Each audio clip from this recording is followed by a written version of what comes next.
The morning of June 27th was clear and sunny, with the fresh warmth of a full summer day.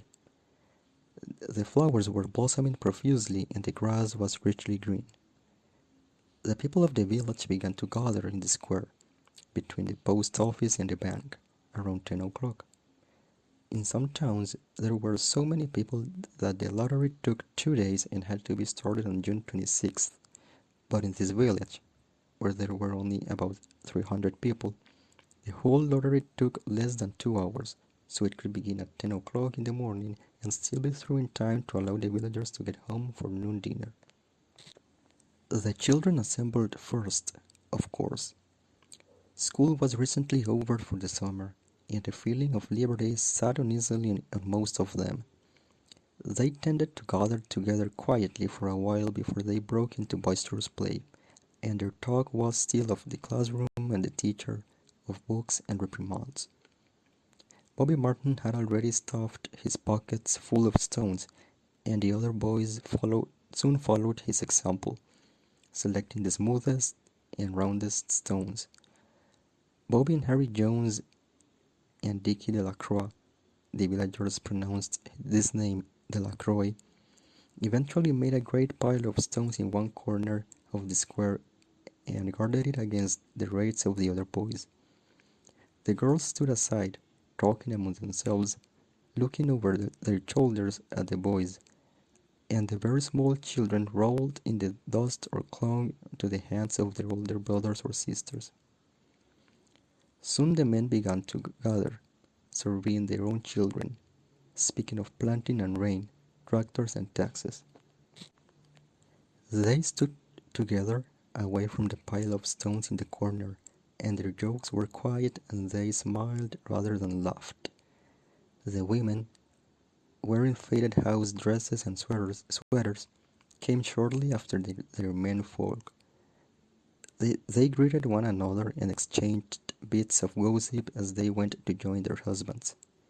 Soon the women, standing by their husbands, began to call to their children, and the children came reluctantly, having to be called 4 or 5 times. Bobby Martin ducked under his mother's grasping hand and ran, laughing, back to the pile of stones. His father spoke up sharply, and Bobby came quickly and took his place between his father and his oldest brother.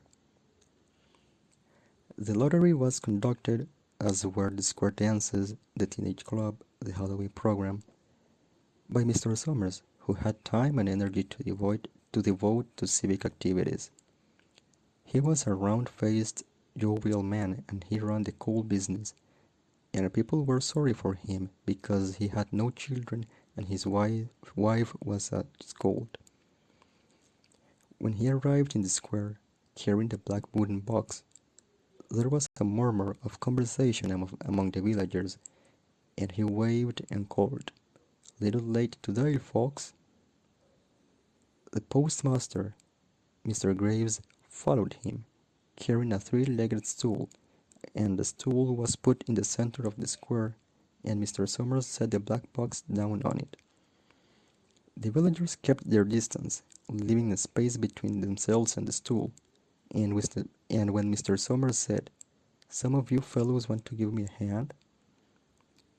There was a hesitation before two men, Mr. Martin and his oldest son, Baxter, came forward to hold the box steady on the stool while Mr. Summers stirred up the papers inside it.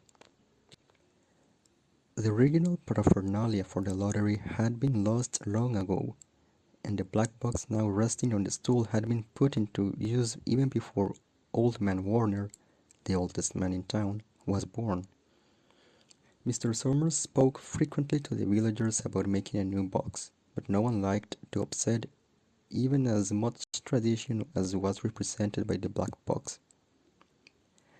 There was a story that the present box had been made with some pieces of the box that had preceded it, the one that had been constructed when the first people settled down to make a village here.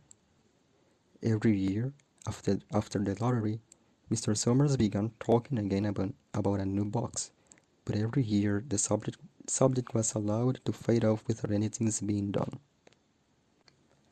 The black box grew shabbier each year, By now, it was no longer completely black, but splintered badly along one side to show the original wood color, and in some places faded or stained.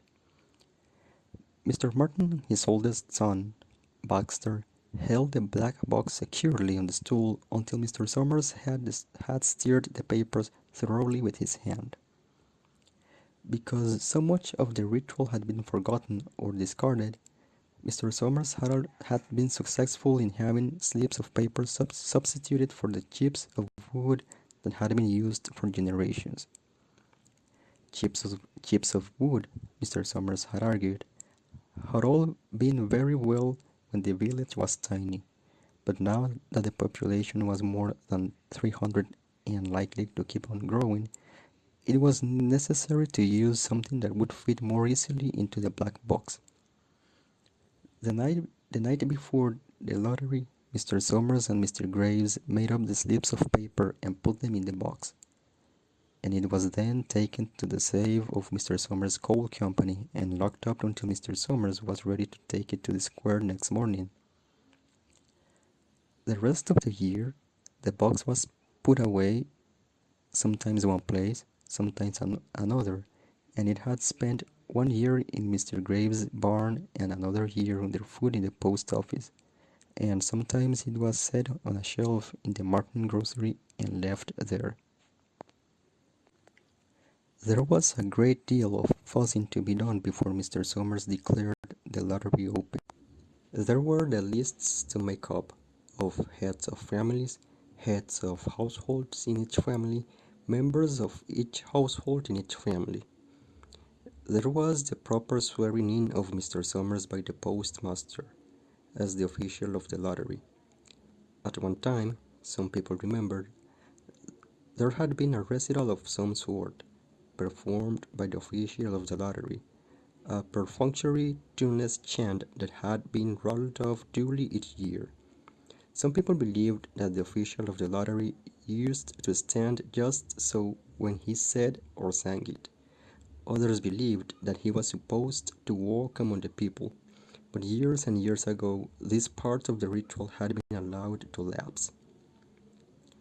There had been also a ritual salute, which the official of the lottery had to use in addressing each person who came up to draw from the box, but this also had changed with time.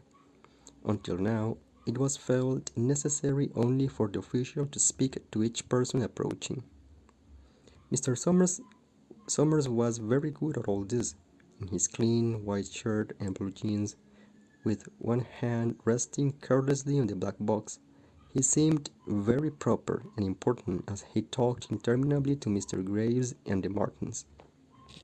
Just as Mr. Somers finally left off talking and turned to the assembled villagers, Mrs. Hutchinson came hurriedly along the path to the square, her sweater thrown over her shoulders and slid into place in the back of the crowd. Clean forgot what day it was, she said to Mrs. Delacroix, who stood next to her, and they both laughed softly. Thought my old man was out back stacking wood, Mrs. Hutchinson went on. And then I looked out the window and the kids was gone, and then I remembered it was the 27th and came on running. She dried her hands on her apron and Mrs. Delacroix said, "You're in time, though. They are still talking away up there."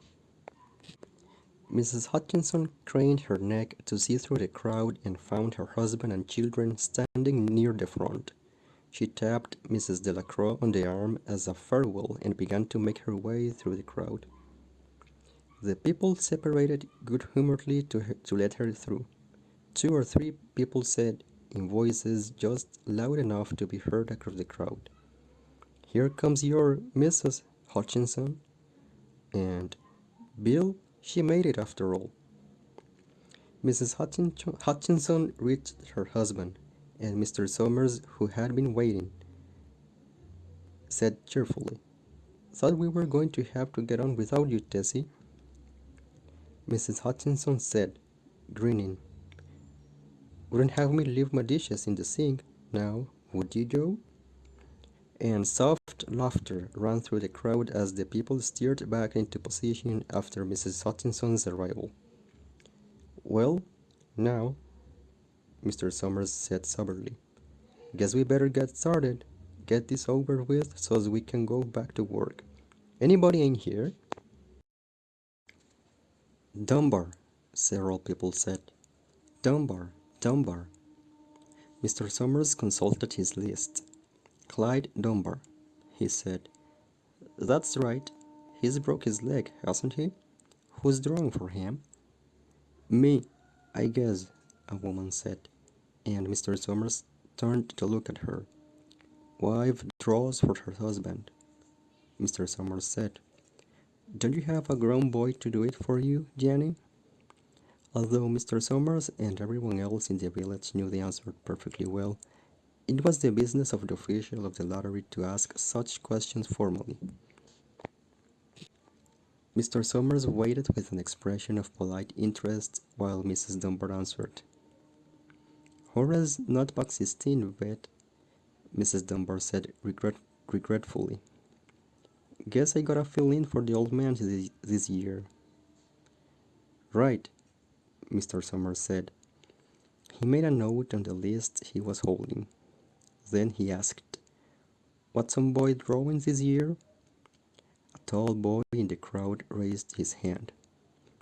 "Here," he said, "I am drawing for my mother and me." He blinked his eyes nervously and ducked his head as several voices in the crowd said things like, "Good fellow, Jack," and "Glad to see your mother's got a man to do it." "Well," Mr. Somers said, "guess that's everyone. Old man Warner make it?" "Here," a voice said, and Mr. Somers nodded. A sudden hush fell on the crowd as Mr. Somers cleared his throat and looked at the list. "All ready?" he called. "Now I'll read the names, heads of family firsts, and the men come up and take a paper out of the box. Keep the paper folded in your hand without looking at it until everyone has had a turn. Everything clear?" The people had done it so many times that they only half listened to the directions. Most of them were quiet, wetting their lips, not looking around. Then Mr. Somers raised one hand high and said, "Adams?" A man disengaged himself from the crowd and came forward. "Hi, Steve," Mr. Somers said. And Mr. Adams said, "Hi, Joe." They grinned at one another humorlessly and nervously. Then Mr. Adams reached into the black box and took out a folded paper. He held it firmly by one corner as he turned and went hastily back to his place in the crowd, where he stood a little apart from his family, not looking down at his hand. "Allen," Mr. Somers said. "Anderson, Bentham." "Seems like there's no time at all between lotteries anymore," Mrs. Delacroix said to Mrs. Graves in the back row. "Seems like we got through with the last one last week." "Time sure goes fast," Mrs. Graves said. "Clark, Delacroix." "There goes my old man," Mrs. Delacroix said. She held her breath while her husband went forward. "Dunbar," Mr. Somers said, and Mrs. Dunbar went steadily to the box while one of the women said, "Go on, Jenny," and another said, "There she goes." "We're next," Mrs. Graves said. She watched while Mr. Graves came around from the side of the box, greeted Mr. Somers gravely, and selected a slip of a paper from the box. By now, all through the crowd, there were men holding the small folded papers in their large hand, turning them over and over nervously. Mrs. Dunbar and her two sons stood together, Mrs. Dunbar holding the slip of paper. "Harvard?" Hutchinson, get up there, Bill, Mrs. Hutchinson said, and the people near her laughed. Jones, they do say, Mr. Adams said to Old Man Warner, who stood next to him, that over in the North Village they are talking of giving up the lottery. Old Man Warner snorted. Pack of crazy fools, he said, listening to the young folks. Nothing's good enough for them. Next thing you know, they'll be wanting to go back to living in caves. Nobody work anymore. Live that way for a while. Used to be saying about lottery in June, can't be heavy soon. First thing you know, we'd all be eating stewed chickweed and acorns. There's always been a lottery, he added petulantly. Bad enough to see young Joe Somers up there joking with everybody. Some places have already quit lotteries, Mrs. Adams said. Nothing but trouble in that, Old Man Warner said stoutly. Pack of young fools. Martin and Bobby Martin watched his father go forward. Overdyke, Percy. I wish they'd hurry, Mrs. Dunbar said to her older son. I wish they'd hurry. They are almost through, her son said. You get ready to run till Dad, Mrs. Dunbar said. Mr. Somers called down his own name and then stepped forward precisely and selected a slip of paper from the box. Then he called, Warner. 77th year I've been in the lottery, Old Man Warner said as he went through the crowd. 77th time. Watson? The tall boy came awkwardly through the crowd. Someone said, Don't be nervous, Jack. And Mr. Somers said, Take your time, son. Zanini? After that, there was a long pause, a breathless pause, until Mr. Somers, holding his slip of paper in the air, said, All right, fellows. For a minute, no one moved, and then all the slips of paper were opened. Suddenly, all the women began to speak at once, saying, Who is it? Who's got it? Is it the Dunbars? Is it the Watsons? Then the voices began to say, It's Hutchinson. It's Bill. Bill Hutchinson's got it. Go tell your father, Mrs. Dunbar said to her older son. People began to look around to see the Hutchinsons. Bill Hutchinson was standing quiet, staring down at the paper in his hand. Suddenly, Tessie Hutchinson shouted to Mr. Somers, You didn't give him time enough to take any paper he wanted. I saw you. It wasn't fair. Be a good sport, Tessie, Mrs. Delacroix called, and Mrs. Graves said, All of us took the same chance. Shut up, Tessie, Bill Hutchinson said. Well, everyone, Mr. Somers said, that was done pretty fast, and now we've got to be hurrying a little more to get done in time. He consulted his list next. Bill, he said, you draw for the Hutchinson family. You got any other households in the Hutchinsons? There's Don and Eva, Mrs. Hutchinson yelled. Make them take their chance. Daughters draw with their husbands' families, Tessie, Mr. Somers said gently. You know that as well as anyone else. It wasn't fair, Tessie said. I guess not, Joe, Bill Hutchinson said regretfully. My daughter draws with her husband's family. That's only fair, and I've got no other family except the kids. Then, as far as drawing for families is concerned, it's you, Mr. Somers said in explanation. And as far as drawing for the household is concerned, That's you, too, right? Right, Bill Hutchinson said. How many kids, Bill? Mr. Somers asked formally. 3, Bill Hutchinson said. There's Bill Jr. and Nancy and little Dave and Tessie and me. All right, then, Mr. Somers said. Harry, you got their tickets back? Mr. Graves nodded and held up the slips of paper. Put them in the box, then, Mr. Somers directed. Take Bill's and put it in. I think we ought to start over, Mrs. Hutchinson said, as quietly as she could. I tell you, it wasn't fair. You didn't give him time enough to choose. Everybody saw that.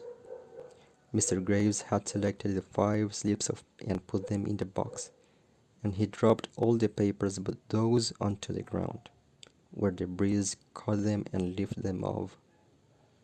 Listen, everybody, Mrs. Hutchinson was saying to the people around her. Ready, Bill? Mr. Somers asked, and Bill Hutchinson, with one quick glance around at his wife and children, nodded. Remember, Mr. Somers said, take the slips and keep them folded until each person has taken one. Harry, you help little Dave. Mr. Graves took the hand of the little boy, who came willingly with him up to the box. Take a paper out of the box, Davy, Mr. Somers said. Davy put his hand into the box and laughed. Take just one paper, Mr. Somers said. Harry, you hold it for him. Mr. Graves took the child's hand and removed the folded paper from the tight fist and held it while little Dave stood next to him and looked up at him wonderingly. Nancy next, Mr. Somers said. Nancy was 12, and her school friends breathed heavily as she went forward switching her skirt and took a slip daintily from the box. Bill Jr., Mr. Somers said, and Billy, his face red and his feet overlarge, near knocked the box over as he got a paper out. Tessie, Mr. Somers said. She hesitated for a minute, looking around defiantly, and then set her lips and went up to the box. She snatched a paper out and held it behind her. Bill, Mr. Somers said, and Bill Hutchinson reached into the box and felt around, bringing his hand out at last with the slip of paper in it. The crowd was quiet. A girl whispered, I hope it's not Nancy, and the sound of the whisper reached the edges of the crowd. It's not the way it used to be, Old Man Warner said clearly. People ain't the way they used to be. All right, Mr. Somers said. Open the papers. Harry, you open little Dave's. Mr. Graves opened the slip of paper, and there was a general sigh through the crowd as he held it up, and everyone could see that it was blank. Nancy and Bill Jr.